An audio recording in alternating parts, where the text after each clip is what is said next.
C++17부터는 몇 가지 모호한 평가 순서를 개선했습니다. 모호한 평가 순서를 개선했다는 것은 원래 C++와 C는 몇 가지 상황에 대해서는 표준에 어떻게 표현식을 평가하는지 정의하지 않고 있습니다. 그러면 이렇게 평가하는 방법이 정의되어 있지 않으면 이 평가하는 방법을 누가 결정하냐면 컴파일러가 결정하게 됩니다. 그러면 서로 다른 컴파일러이면은 그 결과가 달라질 수 있다는 것입니다. 이 때문에 C++17은 몇 가지 경우에 대해서는 그 표현식의 평가 순서를 표준에 정의를 했습니다. 표준에 정의하기 때문에 표준에 따르는 컴파일러들은 이 방법, 이 순서대로 표현식을 평가해야 됩니다.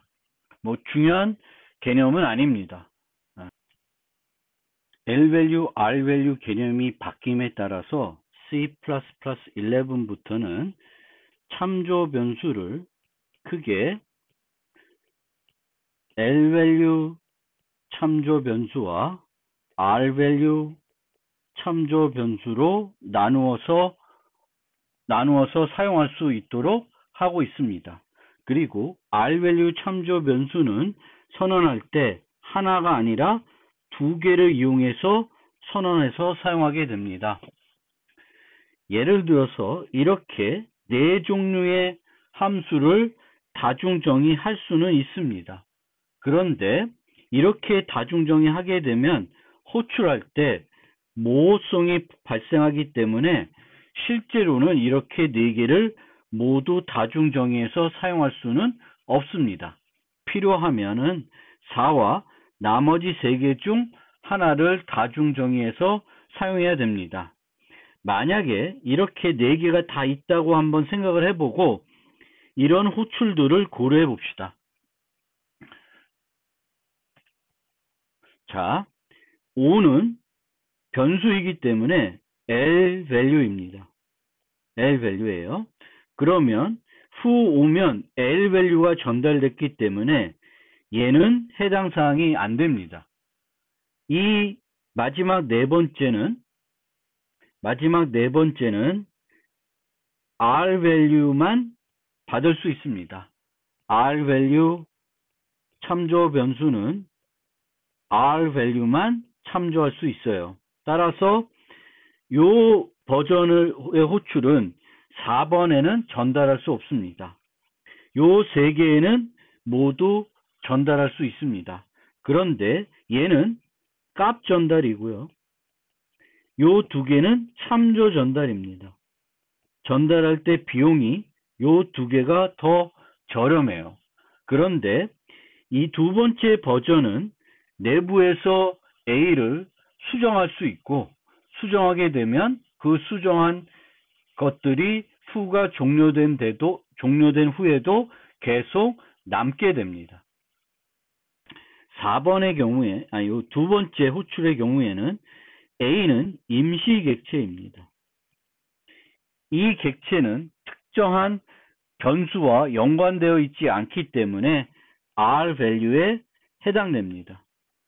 이것이 R-value이면은 이런 값 전달로는 수용할 수가 있고 const L-value인 경우에도 const L-value 참조인 경우에도 R-value를 참조할 수 있습니다. 따라서 이 경우에는 1번, 3번, 4번이 모두 수용할 수 있는데 특이하게도 이런 경우에는 R-value 이런 참조가 있으면은 R-value를 전달하게 되면은 요 R-value를 선호하게 됩니다. 우선적으로 고려하게 됩니다. 따라서 이 경우에는 함수 호출이 모호하지 않고 4번을 이용해서 호출하게 됩니다. 그런데 이 4번이 없으면은 당연히 이 경우에는 3번도 되고 1번도 되기 때문에 또다시 함수 호출에서 오류가 발생을 합니다. 범용 함수를 정의할 때에도 이 R-value 2개짜리를 사용할 수가 있는데 이 경우에는 의미가 기존 R-value 참조하고는 다른 의미를 가집니다. 이때에는 R-value 참조가 아니라 forwarding 참조, 보편 참조라고 합니다. 매우 복잡한 얘기인데 이 노트 후반부에 간단하게 설명은 해드릴 것입니다. 자, C++11부터는 열거형에 대해서도 하나의 변화가 왔습니다. 기존에 이 열거형은 C부터 사용한 문법입니다. 그런데 이 C에서 사용했던 열거형 문법은 이 열거형 상수들이 광역 이름이 됩니다.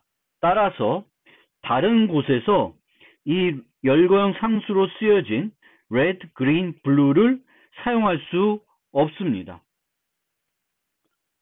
이 때문에 C++11에서는 가시 영역 제한 열거형을 추가했습니다. 이 열거형은 열거형을 정의할 때 enum 키워드와 열거형 이름 사이에 class라고 하는 키워드를 추가하게 됩니다. 그렇게 되면은 이 열거형 상수들은 요 열거형 내로 제한이 됩니다. 제한이 되기 때문에 얼마든지 요 이름들을 다른 곳에서 사용할 수 있습니다. 그런데 이렇게 가시 영역이 제한되기 때문에 실제 이 열거형 상수를 사용할 때에는 앞에 열거형 이름을 추가해 줘야 됩니다. 그리고 가시 영역 해소 연산자를 사용해야 됩니다. color 땡땡 green 이런 식으로 열거형 상수들을 접근해야 됩니다. 이렇게 접근하기 때문에 기존의 열거형 비해서는 접근할 때 불편한 점이 있지만 요 이름들이 다른 곳에서 다르게 필요하면 사용될 수 있다는 측면에서 이 방식으로 열거형을 앞으로 정의해서 사용하는 것이 바람직합니다. 또 이런 가시 영역 제한 열거형은 자동으로 정수로 변환되지 않습니다. 예전에는 n equal red 하게 되면은 이 red가 0, 1, 2라는 정수 값을 가지게 됩니다. 따라서 int가 정수 변수이면 n에 0이 저장됩니다. 그런데 이제 C++11부터는 강건성도 중요시 여기는 경향이 있습니다. 그래서 color 땡땡 red는 열거형이기 때문에 정수에 저장하게 되면은 그것이 의도된 건지 의도되지 않은 건지 모호하기 때문에 이 경우에는 문법적으로 에러를 줍니다. 따라서 이 가시 영역 제한 열거형도 정수 상수가 기존과 동일하게 할당되지만 정수 상수로 만약 바꾸고 싶으면은 강제 타입 변환을 해줘야 됩니다. 이처럼 여러 가지 불편한 점은 있지만 이렇게 사용하는 것이 강건성 측면에서도 바람직하고 이름들을 다른 데서 또 사용할 수 있다는 측면에서 이렇게 가시 영역 제한 열거형을 사용하는 것이 바람직합니다. 또 기본 타입으로 int 대신에 다른 정수 타입을 사용할 수도 있습니다. 이거는 뭐 효율성을 위해서 도입된 요소 같은데 그렇게 중요한 요소는 아닌 것 같습니다. 그 다음에 using이라는 키워드를 여러 가지 용도로 C++11부터는 사용할 수 있습니다.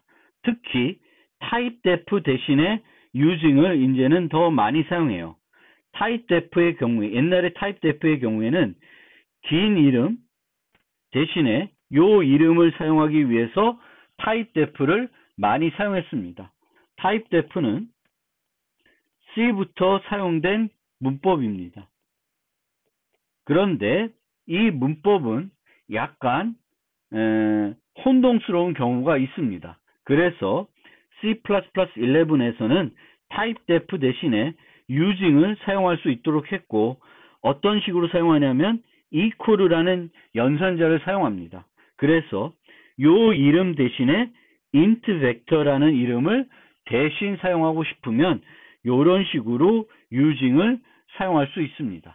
using은 이렇게 typedef 대신에 사용할 수 있을 뿐만 아니라 namespace와 관련해서도 using을 우리는 사용하게 됩니다.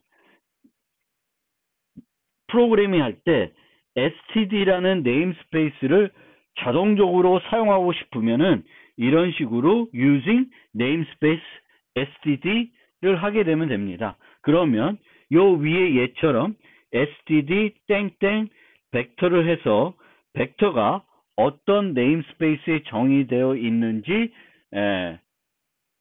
매번 표시하지 않아도 됩니다.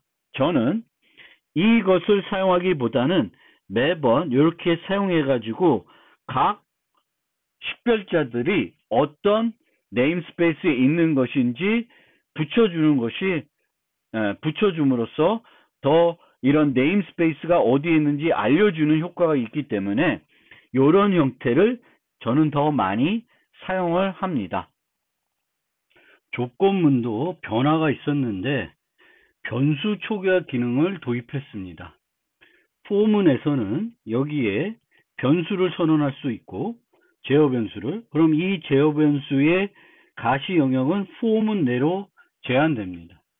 if문도 이거와 똑같이 if문 조건식을 쓰는 데다가 세미콜론을 이용해서 구분해서 여기에 변수를 선언할 수 있습니다. if문만 그렇게 할 수 있는 건 아니고 스위치문도 할 수가 있고, 이 각각의 선언된 요 변수들은 의 가시 영역은 이 if문 내, 스위치문 내로 제한이 됩니다. 반복문의 경우에 변화된 것은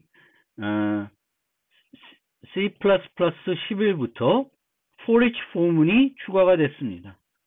그래서 복합 타입의 각 요소들을 차례차례 반문하고 싶으면은 원래는 반복자라는 걸 사용해야 됩니다. 그리고 C++에서 반복자는 포인터 개념을 쓰고 있어요. begin 포인터, end 포인터. 그래서 이 end 포인터는 고정이 된 것이고 begin 포인터를 얻어서 이 begin 포인터를 하나씩 증가해서 이 포인터가 end를 가리키면은 반복을 종료하는 형태가 되겠습니다. 이거를 포문처럼 쓰면은 auto it 이퀄 벡터이면 begin 한 다음에 it doesn't equal back end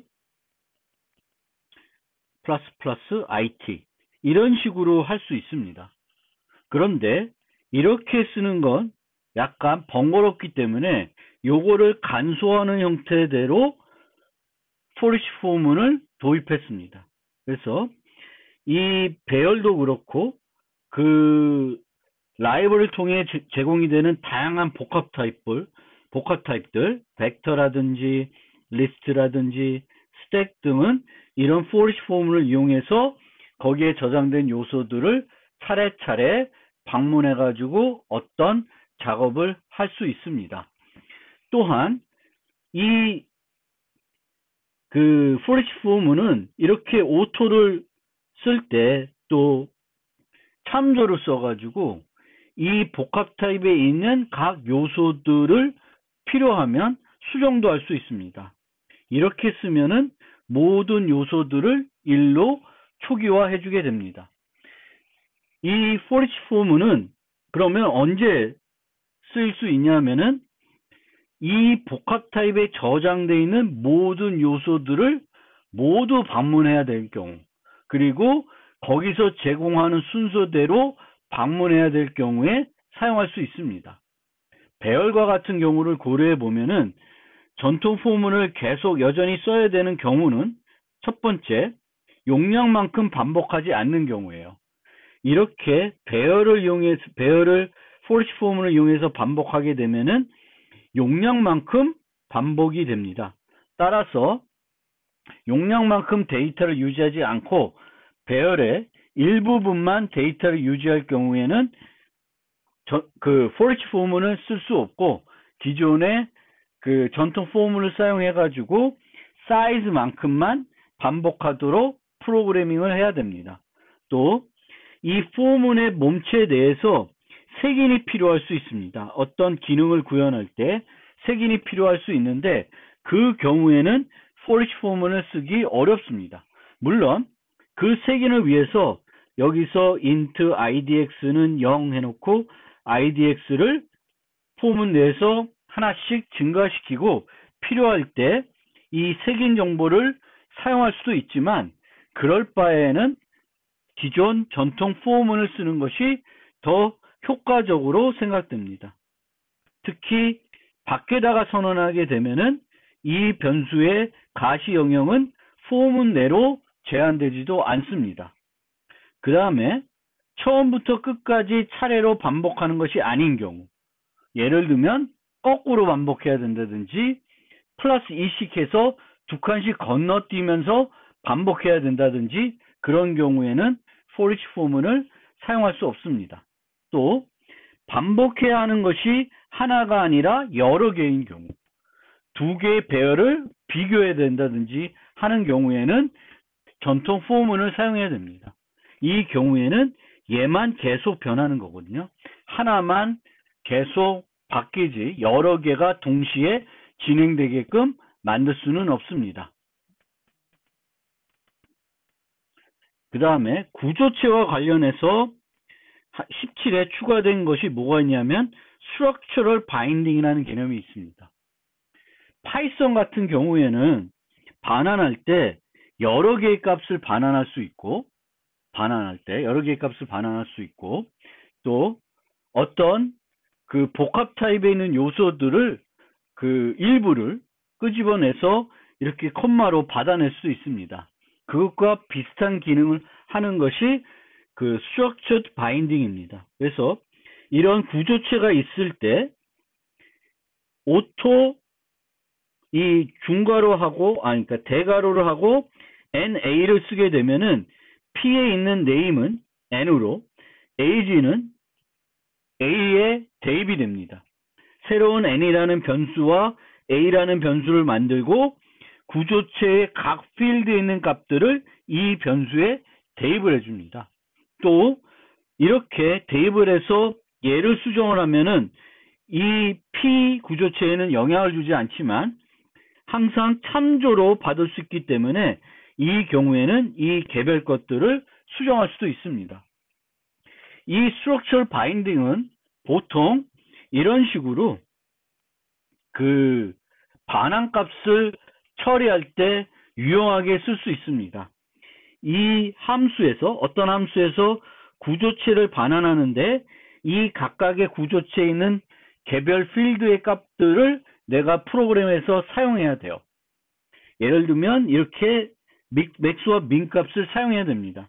그러면 얘를 구조체로 받아서 처리하지 않고 각각에 있는 구조체에 있는 각 요소들을 별도 별도 변수로 받아가지고 사용할 수도 있습니다.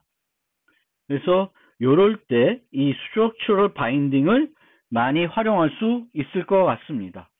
그런데 클래스는 이 structural binding이 자동으로 제공되지 않습니다. 구조체는 이 필드들이 기본적으로 퍼블릭입니다. 그런데 클래스는 기본적으로 프라이빗이고 강건성 때문에 보통 또 프라이빗으로 유지합니다. 그렇기 때문에 프라이빗한 애들을 이런 식으로 끄집어낼 수 없기 때문에 structural binding을 자동으로 제공하지 않습니다. structural binding을 제공하도록 프로그래밍을 할 수 있는데 너무 번거롭습니다. 그래서 클래스에 대해서는 이 structural binding을 잘 사용하지 않을 것 같습니다. 그리고 이 structural binding은 그 구조체에만 적용되지 않고 배열도 가능합니다. 그래서 이런 식으로 배열에 있는 각 요소를 끄집어낼 수도 있습니다. 자, 지금부터는 객체 지향과 관련된 그런 새로운 기능들, 문법들을 소개해 드리겠습니다. 첫 번째로는 이제 모던 C++에서는 멤버 변수의 명백한 초기화가 가능합니다. 명백한 초기화라는 것은 멤버 변수를 선언과 동시에 이렇게 초기값을 줘서 이 변수를 초기화하는 거예요. 그러면 언제 이런 명백한 초기화를 사용할 수 있냐면은 보통 시작값 고정 변수, 시작값이 고정된, 즉 모든 객체들이 똑같은 값으로 초기화되는 변수의 경우에는 이처럼 명백한 초기화를 할 수 있습니다. 그런데 C++는 뭐가 있냐면 기본 인자가 있어요. 요 뱅크 어카운트 예제 말고 다른 예제를 하나 살펴봅시다.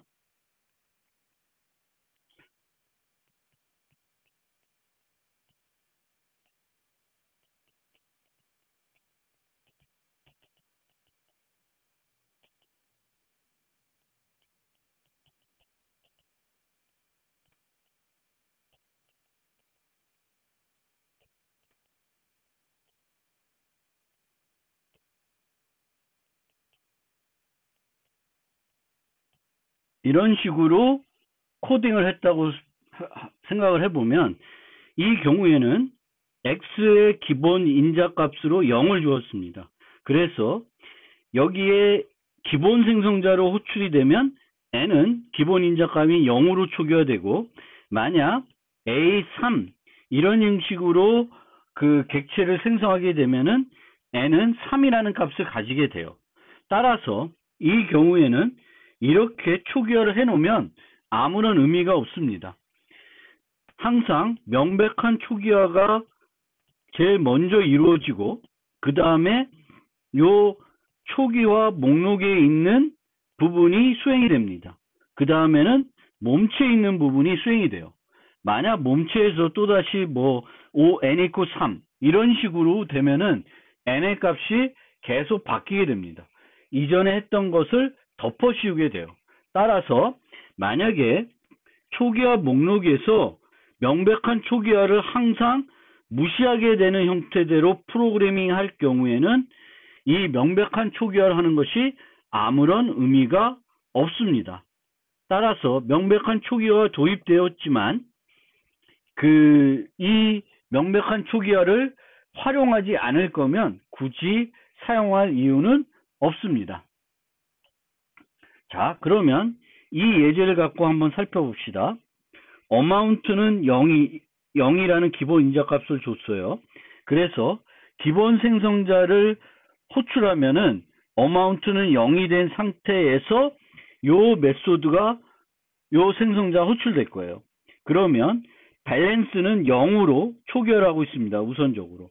그러니까 여기다가 이렇게 하는 것은 의미가 없어요. 여기서 한 번 더 하게 되는 거죠. 따라서 이런 식으로 프로그래밍 하면은 명백한 초기화하는 것은 불필요하다. 오히려 일을 2번 하는 꼴이 되는 거죠. 이 경우에는 보면은 amount가 0이 아니면은 0으로 초기화를 한 다음에 다시 한번 디포짓을 호출해 가지고 밸런스 값이 바뀔 수도 있습니다. 생성자에서 다른 생성자를 호출할 수 있습니다. 이전에는 그것이 가능하지 않았는데 모던 C++에서는 클래스 이름을 이용해 가지고 초기화 목록에서 다른 클래스 같은 클래스에 있는 다른 생성자를 호출할 수 있습니다. 이것을 통해서 코드 중복을 제거할 수 있습니다. 요 첫 번째 예제를 보면 기본 생성자는 요 스트링을 받는 그 생성자를 호출하게 되겠고 이 생성자에서는 멤버 변수 name을 인자에 주어진 문자열로 초기화를 하고 있습니다. 이렇게 생성자 호출을 사용해서 프로그램을 하는데 굳이 C++는 이렇게 하지 않고 이런 식으로 기본 인자를 사용해 가지고 똑같은 코드를 만들 수도 있습니다. 이 경우에는 이 생성자가 기본 생성자 역할도 하고 문자를 하나 받는 생성자 역할도 동시에 하게 됩니다. 얘를 명백한 초기화를 활용하면은 이런 식으로도 코딩을 할 수 있습니다.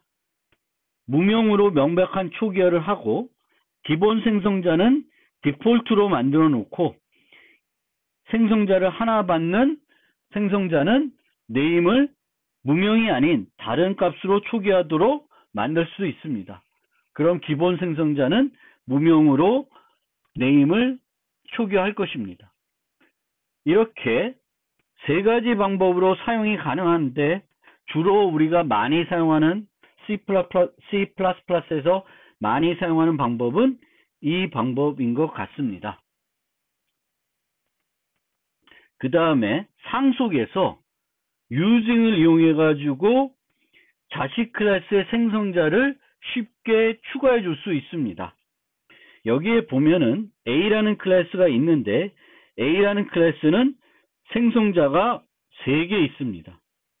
기본 생성자가 있고 정수 하나를 받는 생성자, 정수 2개를 받는 생성자 3개가 있습니다. 물론 기본 인자를 이용해서 이 2개는 하나의 함수로 정의하고 있습니다. A를 상속받아서 만드는데 여기에 특별히 이 B 클래스에서 생성자들은 특별히 할 일이 없습니다. 그러면은 using A A라는 것을 여기다가 추가할 수 있습니다. 그러면 A 클래스의 부모 클래스에 정의되어 있는 생성자들을 모두 여기에 추가를 해줘요. 어떤 식으로 추가하냐면은 B int n equal 0 A n 이렇게 추가해주고 B int x int y는 땡땡 a x y 이렇게 추가해 줍니다. 그래서 요 생성자를 만드는데 이 생성자는 부모의 요 생성자를 호출하게 하고 요 생성자는 자동으로 요 생성자를 호출하게끔 코드를 여기다가 넣어줍니다. 우리가 이렇게 하지 않아도 이렇게 추가를 해줘요. 근데 만약에 이렇게 해서 추가를 하게 되면은 이 생성자에서는 부모의 어떤 생성자를 호출할까요?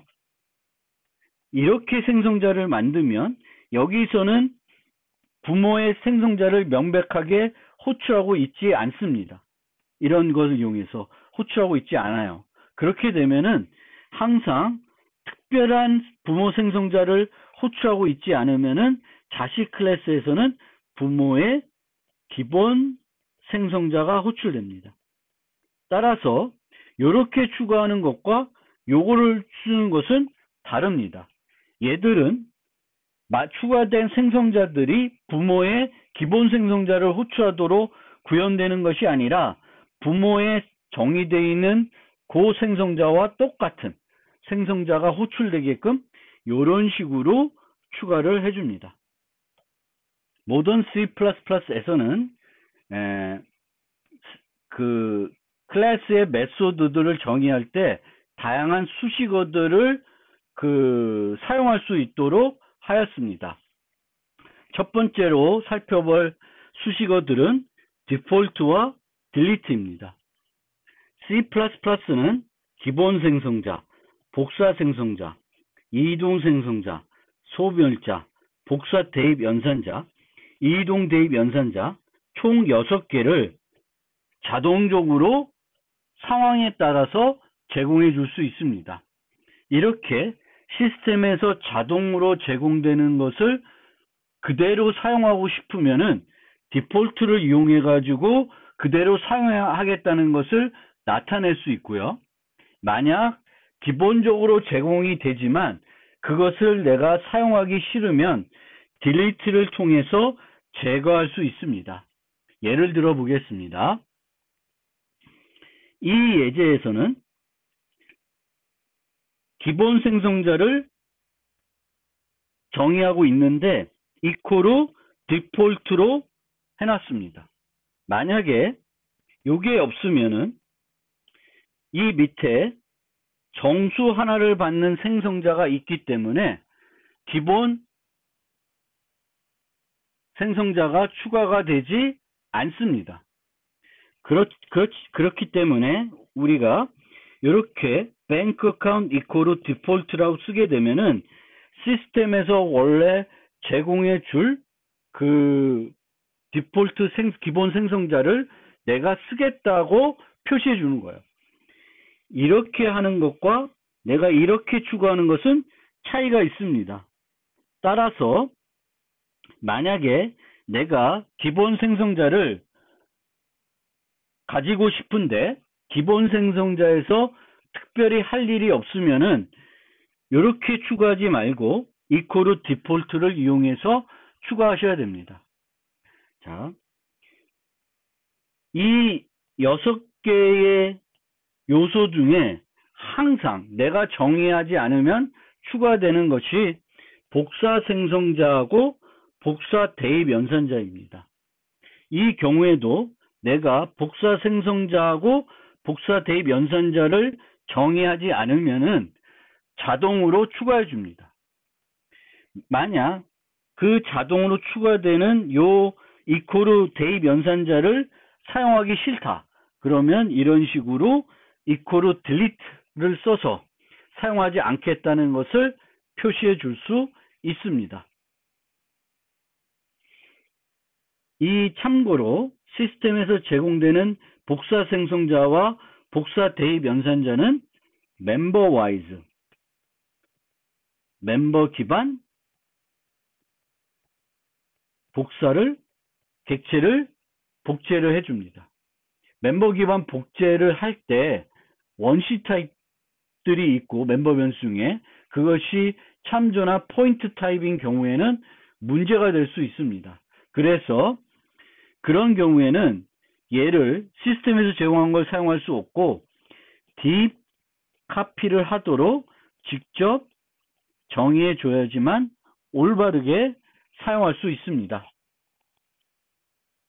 그 다음에 설명드릴 수식어는 explicit 수식어입니다. explicit 수식어는 생성자 또는 그 타입 변환 연산자 앞에 붙일 수 있습니다. 이렇게 생성자나 타입 변환사 연산자 앞에 붙이면은 이들을 그 컴파일러가 함부로 사용하지 못하고 특별하게 우리가 요구할 경우에만 사용을 하게 됩니다. 예를 들어 보겠습니다. 이 n은 정수입니다. 어카운트는 뱅크 어카운트예요. 두 개는 원래 대입할 수 없습니다. 그런데 이 어카운트를 이렇게 썼을 때에는 컴파일러는 클래스에서 이 뱅크 어카운트 객체를 정수로 변환할 수 있는 타입 변환 연산자가 재정의되어 있는지를 살펴보게 됩니다.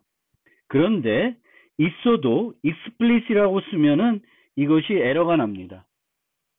만약 여기에 explicit이 없으면은 이 어카운트가 유지하는 밸런스 값을 여기 n에 자동으로 대입해 줍니다. 바스 함수의 경우에도 마찬가지로 정수를 받는 함수예요. 그런데 뱅크 어카운트를 전달하고 있습니다. 이 경우에도 뱅크 어카운트를 자동으로 정수로 변환할 수 있어야지만 전달할 수 있습니다. 마찬가지로 이 경우에 컴파일러는 이런 정수로 변환해주는 타입 변환 연산자가 있는지 살펴보게 됩니다. 그런데 이 연산자가 있는데 explicit로 수식되어 있기 때문에 이 경우에도 오류가 납니다. 요 바의 경우에는 뱅크 어카운트를 받는 그런 함수입니다. 그러면 여기에 인자로 뱅크 어카운트 타입을 제공해야 돼요. 그런데 요의 경우에는 1000이라고 하는 정수를 제공하고 있습니다. 그러면 정수를 뱅크 어카운트로 변환해 줘야 됩니다. 컴파일러는 이 경우에는 생성자 중에 정수를 하나 받는 생성자가 있는지 살펴보게 됩니다. 그리고 만약 있으면 여기에 익스플리시한 수식어가 없으면 요 생성자를 이용해서 뱅크 어카운트 객체를 만든 다음에 바 함수로 전달해 주게 됩니다.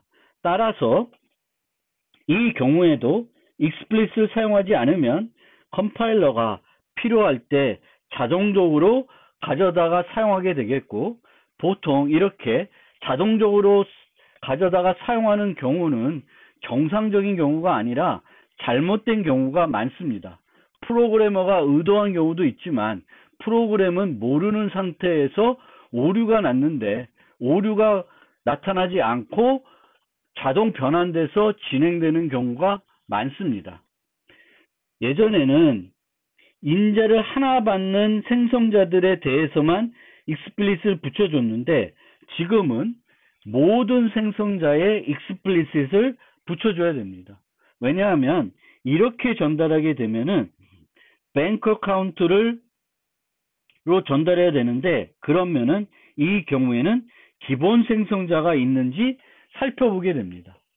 따라서 이렇게 하나만 받는 그 생성자뿐만 아니라 다양한 개수의 인자를 받는 생성자들도 explicit을 붙여줄 필요가 있습니다. 만약 실제 내가 이런 걸 하고 싶으면은 explicit 썼을 때 이렇게 static cast int account 하게 되면은 이제는 강제 타입 변환이기 때문에 요 재정의 된 타입 변환 연산자를 사용합니다. 객체 지향의 다양성이라는 개념을 활용하기 위해서는 그 늦은 바인딩을 할 수 있어야 되겠고, 참조나 포인트 타입을 이용해서 다양한 타입을 가리킬 수 있어야 됩니다. 즉, pet이 있고 이 밑에 또 cat이 있으면은 pet 포인터나 pet의 레퍼런스를 이용해서 가상함수를 호출하게 되면은 이 pet이 강아지를 가리키고 있는지 고양이를 가리키고 있는지에 따라서 올바르게 동작하도록 할 수 있습니다. 그런데 그렇게 하기 위해서 이제 늦은 바인딩을 하기 위해서는 버추얼로 만들어줘야 됩니다. 함수를 가상함수로 만들어줘야 되는데, 이렇게 A라는 클래스에서 F와 G를 버추얼로 만들어주고 이것들을 자식 클래스에서 재정의해가지고 다양성을 제공할 수 있습니다. 이때 이 메소드가 부모에 있는 메소드를 재정의하는 메소드임을 나타내기 위해서 override라는 수식어를 붙일 수 있고, 또 재정의하면서 더 이상 자식들은 이 G를 재정의하지 못하도록 파이널로 수식할 수 있습니다. 이때 앞에 버추얼을 붙일 수 있지만 오버라이드하고 파이널 할 수 있는 것은 가상함수만 가능하기 때문에 굳이 버추얼을 붙일 필요가 없습니다. 이 파이널도 오버라이드를 쓴 다음에 파이널을 쓸 수 있는데 재정의하는 메소드만 파이널로 수식할 수 있기 때문에 오버라이드도 사용할 필요는 없습니다. 즉, 제일 먼저 부모 클래스를 정의할 때 가상함수로 만들고 싶은 것들은 버추얼로 수식해 줍니다. 그 다음에 그것의 자식 클래스에서는 재정의할 경우에는 버추얼로 수식할 필요 없이 오버라이드나 파이널 둘 중에 하나로 수식해 주면 됩니다. 그 다음에 마지막으로 예외와 관련해서 no except라는 수식어를 붙일 수 있습니다. 만약 이 함수가 예외를 발생하지 않는 함수이면은 no except로 수식해 줘서 컴파일러의 최적화를 도와줄 수 있습니다. 즉, 컴파일러는 이 함수가 예외를 발생하는지 발생하지 않는지 판단을 못합니다. 그 판단을 도와주기 위해서 no except라는 키워드를 추가하고 있습니다. 그런데 실제로 개발자도 정확하게 no except를 붙이지 못할 수도 있습니다. 그런데 정확하게 붙이지 못하더라도 문법 오류나 워닝 같은 건 주지 않습니다. 물론 아주 명확한 경우에는 문제를 제기하는데 그렇지 않은 경우에는 문제 제기를 하지 않습니다. 하지만 그렇기 때문에 우리가 어떤 식으로 접근하면 되냐면은 몸체에서 우리가 직접 throw를 이용해서 예외를 발생시키지 않아야 되겠고, 우리가 사용하는 문장들 중에서 함수 오치 말고 일반적인 문장에서 예외가 발생을 하지 않아야 돼요. 예를 들면 new 같은 경우에는 예외가 발생할 수 있습니다. new 연산자는 예외가 발생하는 있는 거예요. 그래서 new 연산자를 사용할 경우에는 no except로 수식하는 거는 잘못된 것입니다. 또 이 몸체에서 여러 다른 함수들을 호출하는데 이 함수들이 모두 no except이어야지만 이 함수를 no except로 수식할 수 있습니다.